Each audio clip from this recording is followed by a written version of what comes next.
Did the Holocaust ever really happen? This is so crazy. I don't even know where to start. I just went down the craziest rabbit hole.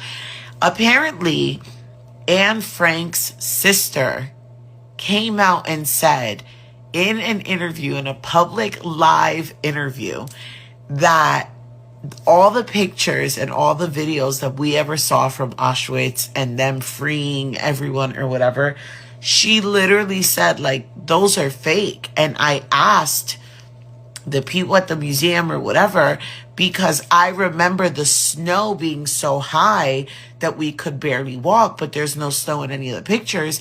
And when I asked, they were just like, yeah, when we freed everyone, you know, they just didn't have cameras, so we redid everything and like filmed everything. And they confirmed her suspicions on like, yeah, that whole thing was just like filmed just so we can like give people the experience.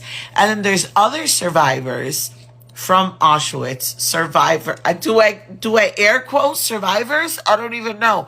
There's other survivors that are like, yeah, like when we used to take showers, we all took showers all together in these big rooms, and they're like, oh, that's where they like would kill people. And she was like, no, those were showers, like soap, water. We were all so dirty, so unkept that they would just shower us. And then they start talking about like when they would shave their heads, and they were like, yeah, lice was like everywhere. It was like one of the biggest things at the time. It was a public health crisis.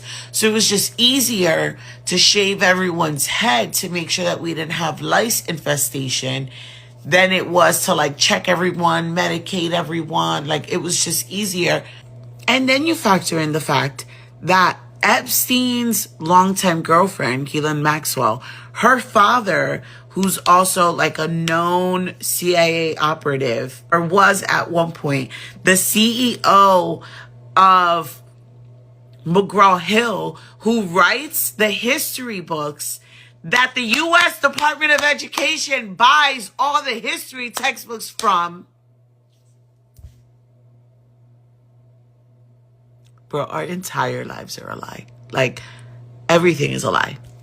Now that we see everything, you know, that happened with COVID and how they tried to rewrite the history with COVID and what's happening in Gaza and how they're literally trying to rewrite history as we're living it. But we have more proof because of technology